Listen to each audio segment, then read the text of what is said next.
Gaúcha 2024.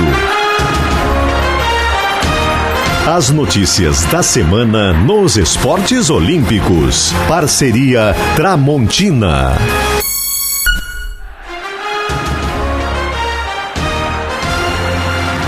André Silva. Boa tarde, 2h mais 3 minutos com 40 segundos, sábado 30 de outubro de 2021, faltando exatos 1000 dias para os Jogos Olímpicos de Paris. Está no ar a edição número 11 do Gaúcha 2024.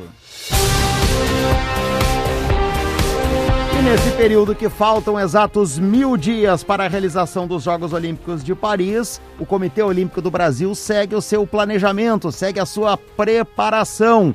Nos últimos dias, uma comitiva brasileira esteve na França, não só em Paris, como também em Marseille, que será palco das competições de vela, para vistoriar possíveis instalações para o time Brasil. E a gente conversa agora com Jorge Bichara, que é o diretor de esportes do Comitê Olímpico do Brasil, para falar exatamente como foi esta visita e as perspectivas que tem o COB para os jogos que acontecem daqui a 1000 dias. Tudo bem, Bichara? Olá, André, é um prazer falar contigo. Em relação ao nosso planejamento para os Jogos Olímpicos de Paris, quando comparado com os Jogos Olímpicos de Tóquio, ele tem características marcantes bem diferentes. Para os Jogos de Tóquio, a gente tinha uma questão óbvia de necessidade de adaptação ao fuso horário e uma preocupação grande com a questão da adaptação aos hábitos alimentares locais, né, ao tipo de comida oferecida no território japonês. Então o nosso foco foi muito nesse sentido, né? Era necessário um período de adaptação ao fuso horário, com isso era necessário chegar com antecedência e aí o efeito de uma não adaptação às condições alimentares locais poderia influenciar no resultado final da equipe, e esse foi o nosso foco, né? Tentar proporcionar condições de treinamento para chegar com antecedência, com suporte de alimentação e hospedagem para esses atletas. Com isso, foi necessário o estabelecimento de várias bases, no total de 8, que vieram a atender as diversas modalidades nesse período antecipado de chegada ao Japão. Para Paris, certamente isso será redimensionado com uma tendência, com uma redução da quantidade de bases, que no máximo chegarão a 2, uma em Paris e outra possivelmente em Marseille, onde é a base da estrutura de vela, para dar suporte a essa preparação dos atletas. As condições de menor diferença de fuso horário, de estar competindo em território europeu e das condições alimentares se aproximarem mais dos hábitos dos brasileiros, faz com que a gente mude um pouco, altere o foco dessa organização.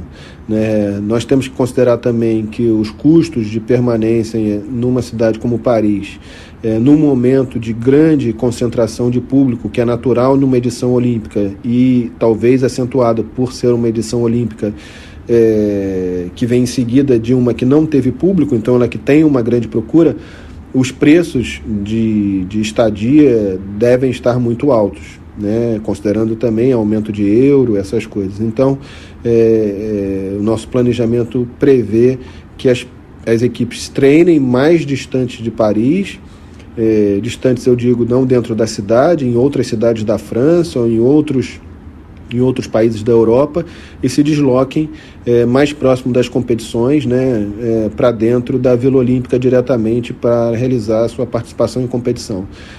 Nesse sentido, ter uma base já se mostra, uma base de suporte fora da vila já se apresenta como suficiente para que a gente realize todas as ações de complementação e condição de oferecimento a treinamentos complementares e outros serviços que a gente possa vir a oferecer para esses atletas, além do atendimento à imprensa de forma particular. Então, hoje o nosso foco, e nós estamos chegando da terceira visita, 2 visitas foram feitas antes da pandemia e fizemos uma visita a Paris há 2 semanas atrás, onde fomos buscar complementar mais informações para a gente poder fechar o nosso planejamento o quanto antes. Nós acabamos de sair de uma edição de Jogos Olímpicos, mas temos que entender que a gente está a menos de 3 anos da próxima edição. Então, pelo momento já dessa preparação, é o momento da gente finalizar o nosso planejamento, até para o Brasil conseguir boas condições de contratos e de estrutura para que as suas equipes sejam bem atendidas durante os Jogos. Essa é a nossa forma de atuação. Então, fomos nessa última visita na cidade de Marseille para buscar entender como seriam as competições de vela. A vela é a modalidade que, com maior antecedência, organiza eventos testes, né? Deve realizar 2, um em 2022 e um em 2023, com muitos países participando, para que você teste as condições da raia local. Já estavam lá, quando nós fizemos a visita, vários países em treinamento. Essa semana mesmo já foi realizado o Campeonato Europeu de Equifoil, que é uma classe nova que vai inaugurar sua participação nos Jogos de Paris.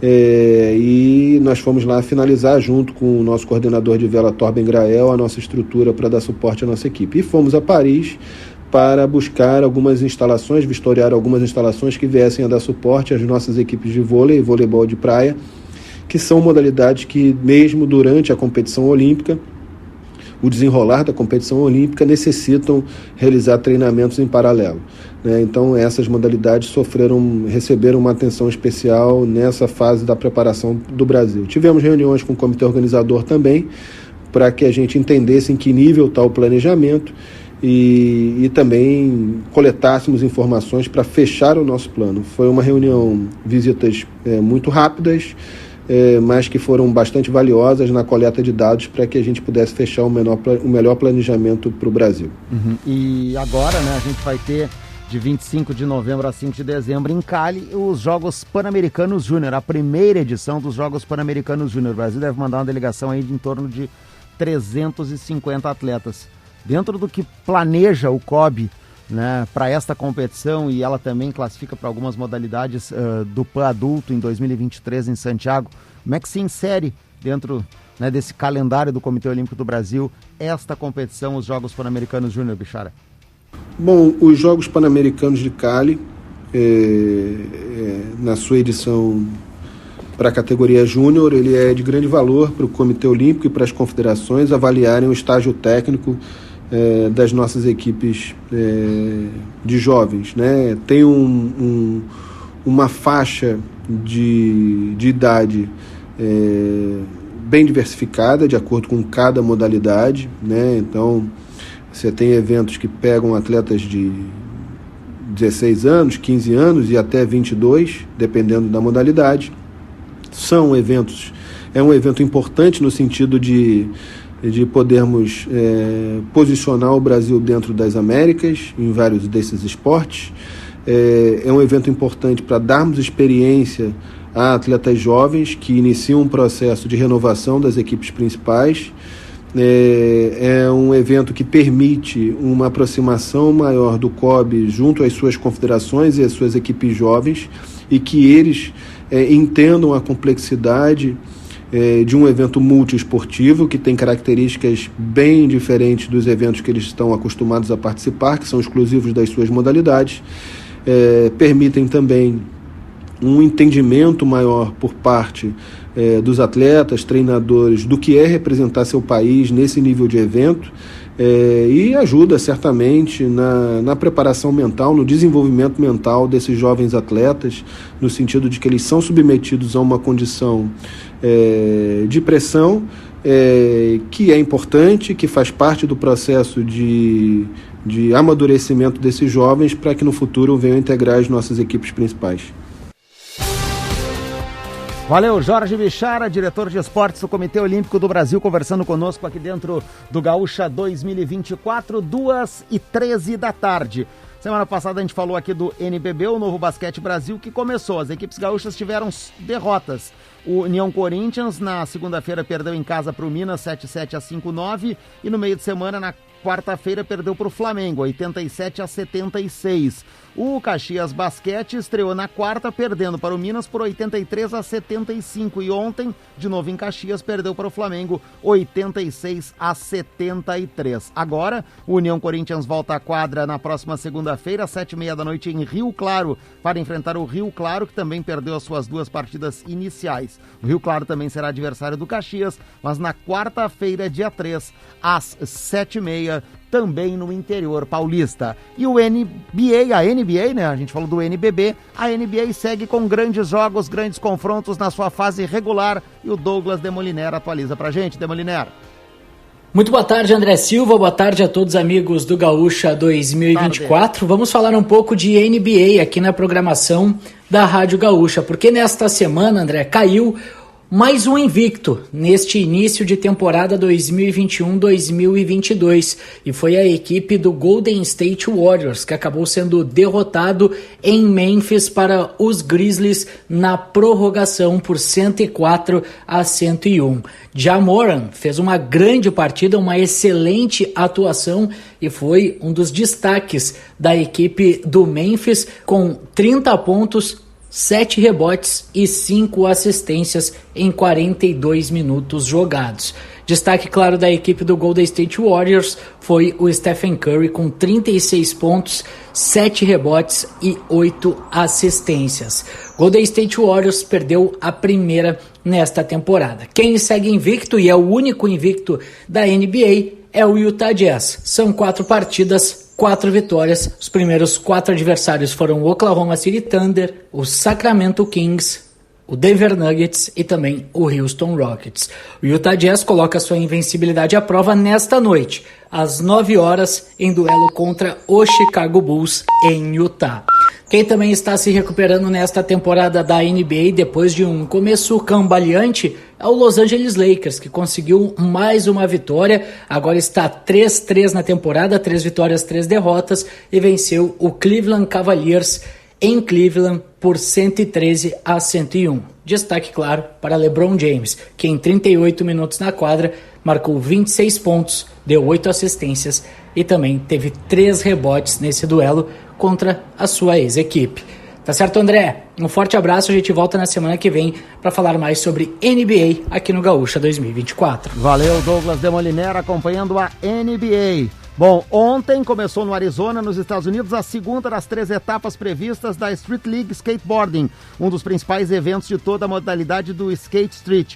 Ao final do primeiro dia, em Lake Havasu, o Brasil garantiu 5 skatistas nas decisões dos 2 naipes, que acontecem hoje a partir de 4 da tarde. No feminino, Raíssa Leal, Pamela Rosa e Gabriela Mazeto. E no masculino, Felipe Gustavo e Lucas Rabelo, skate brasileiro brilhando mais uma vez. No hipismo, o quarteto brasileiro de saltos foi prata na concorrida Copa das Nações com obstáculos a 1,45 m no concurso 3 estrelas de Vejer de la Frontera, na Espanha. A equipe liderada por Pedro Paulo Lacerda, que contou com Matheus Correia, Karina Johan Peter, Felipe Amaral e Felipe Guinato, ficou atrás apenas da Grã-Bretanha, que foi a grande campeã.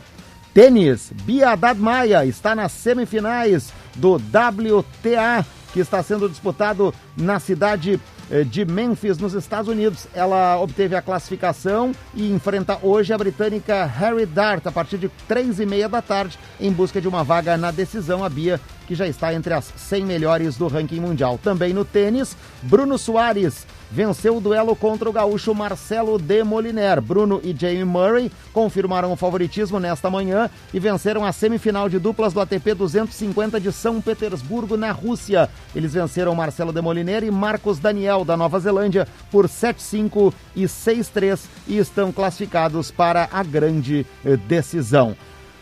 O voleibol brasileiro tem as disputas das Superligas masculina e feminina. A Superliga masculina começou no último final de semana e tem hoje 4 partidas. Blumenau e Goiás, 5 da tarde, 6 horas Corinthians e Academia do Vôlei. Cruzeiro e Campinas às 7 e Minas Tênis Clube e São José Vôlei às 8 horas da noite. O Minas envolvido na grande polêmica com Maurício Souza e as postagens homofóbicas do jogador campeão olímpico e medalha de prata aliás, campeão olímpico e 4º colocado com a seleção brasileira na última edição dos Jogos lá em Tóquio. Renan Dalzotto, técnico da seleção brasileira masculina de vôlei, fala sobre esta situação. Um trabalho aí feito pelo João Pretzel, vamos ouvir o pensamento e o que diz o técnico da seleção brasileira, gaúcho Renan Dalzotto. Mas eu tive que ir atrás das postagens, porque não é que eu fico acompanhando sempre, mas claro que é um assunto que ganhou uma proporção muito grande, então eu tive que buscar todas as postagens para ver o que estava realmente acontecendo. E a gente fica muito triste, né, por esse posicionamento do Maurício, até porque assim, eu tive a oportunidade de trabalhar com eles nesses últimos 5 anos, inclusive 2 anos no clube também, e sempre houve um respeito mútuo ali, pelo menos no momento que a gente estava junto e acompanhando o dia a dia. E a gente fica muito triste em ver esses depoimentos do Maurício, essas postagens, porque não cabe isso, é lamentável. Eu particularmente não compactuo em absolutamente nada do que ele escreveu, né? E posso garantir para você que na seleção brasileira não existe espaço para qualquer tipo de preconceito, seja ele qual for.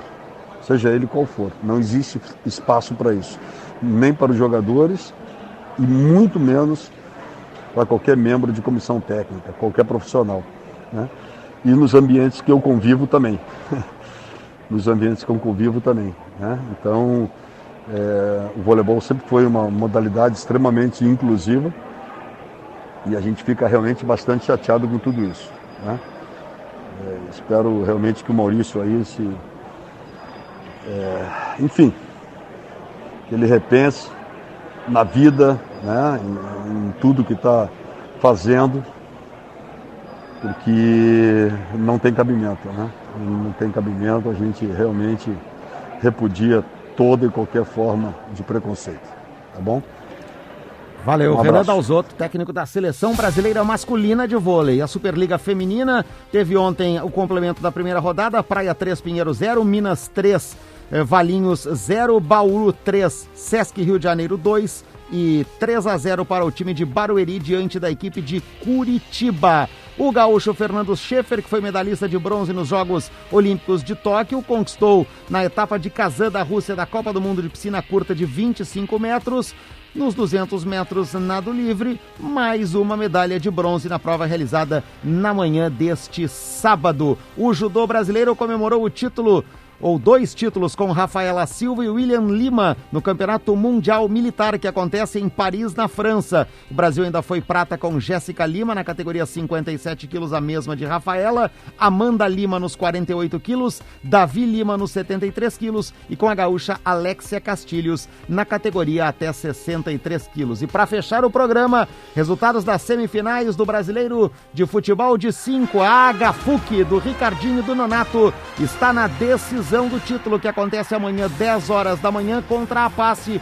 Na semifinal, a HFUC fez 2-0 sobre a equipe do CDMAC e carimbou a sua classificação. E fica por aqui mais uma edição do Gaúcha 2024, com a equipe técnica do Paulo Fernando Rodrigues, Moavécia e Domingos Sávio, produção do Douglas Demolineri, participação do João Pretzel. E lembre-se, vacine-se, use máscara, álcool gel, cumpra todos os protocolos de segurança sanitária, previna-se, porque o negacionismo e as notícias falsas podem matar. Até o próximo sábado. Gaúcha 2024. As notícias da semana nos esportes olímpicos. Parceria Tramontina.